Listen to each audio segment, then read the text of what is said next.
It's another edition of Gardening with Gutner. We have Pamela Hargest. She's a horticulture professional for the University of Maine Cooperative Extension in Cumberland County.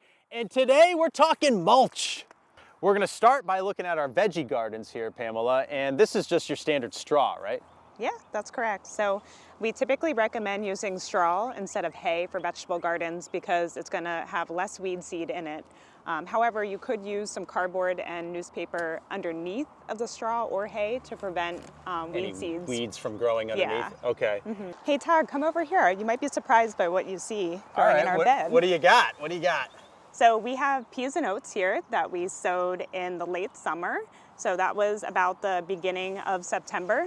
And so essentially this grew to be about, a little bit more than a foot tall, and it was killed with the hard frost. And so basically what you can do is in the spring, it provides a nice mulch layer and you can separate out the mulch, plant directly in the ground here, and then put the mulch kind of back in place without touching the stem of the plant. Ah, interesting. Now, if I want to do this every year, can I reuse this or do I have to plant another round in another crop of peas and oats?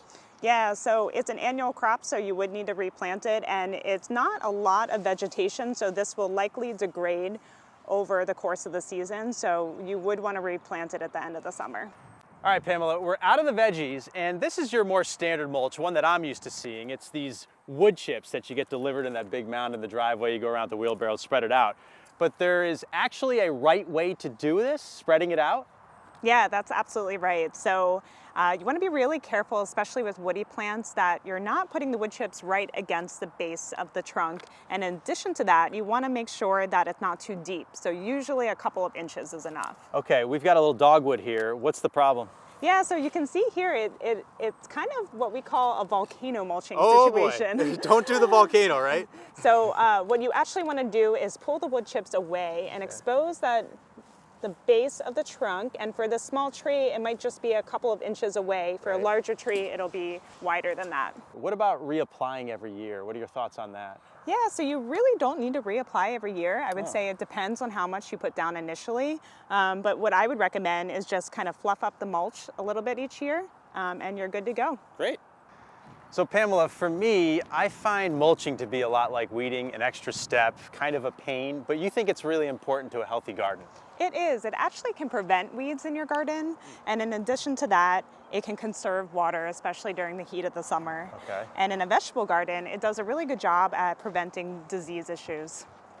Pamela, this is our last stop. It's a perennial garden, and this is strange to see. This is your living mulch? Yeah, that's right. So it's a living mulch. It's wild strawberry, which is a native plant, and it grows below like a ground cover among the herbaceous plants here. You said wild strawberry. It produces fruit then, right? It does, but unfortunately we don't get to eat any of them. All the critters around here eat the strawberries. Oh man. Well, Pamela, thank you for joining us. That's everything you need to know about mulch. You can get the info on our website, our mobile app as well. And stay tuned for more Gardening with Gutner.